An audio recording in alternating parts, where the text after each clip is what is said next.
134 question. So 134, which synthetic fiber is known as artificial silk? Artificial silk అని ఏ synthetic ఫైబర్ని అంటారు, దేన్ని అంటారు? Rayon is known as artificial silk. Rayon ఏమంటారు? Artificial silk అంటారు. రేయాన్ని artificial silk అని అనడం జరుగుతుందనే విషయాన్ని మీరు గుర్తుంచుకోవాలి. దేన్ని ఆర్టిఫిషియల్ సిల్క్ అంటారు? Rayon is called as what? Artificial silk. Artificial silk. Next question 135 question చూడండి. What is the main source material used to prepare rayon?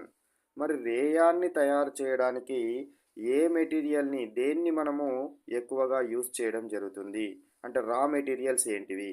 Would pulp, that is bamboo pulp, అంటే వెదురు గొట్టాల నుంచి, వెదురు మొక్కల నుంచి తయారు చేయబడిన wood pulp. Which contains plant cellulose is the source material. So plant cellulose, wood పల్ప్లో ఏముంటుంది? ప్లాంట్ సెల్యులోజ్ ఉంటుంది.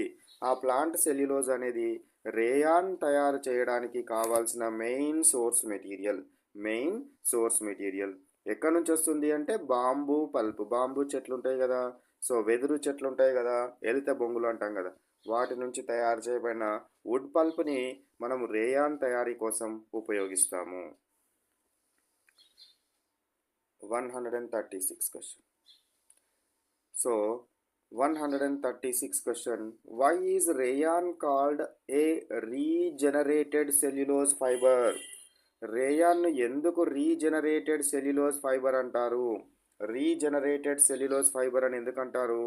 Because it is obtained chemically from plant cellulose extracted from wood pulp. So regenerated cellulose fibre అని ఎందుకంటాను అంటే, మనకు plant నుంచి తయారు చేయబడిన సెల్యులోజ్ని use చేయడం జరిగింది. అందుకే దీన్ని ఏమంటాము అని అంటే మనకు రీజనరేటెడ్ సెల్యులోజ్ ఫైబర్ అంటారు. రీజనరేటెడ్ సెల్యులోజ్ ఫైబర్ అని అనడము జరుగుతుందనేది గుర్తుంచుకోవాలి.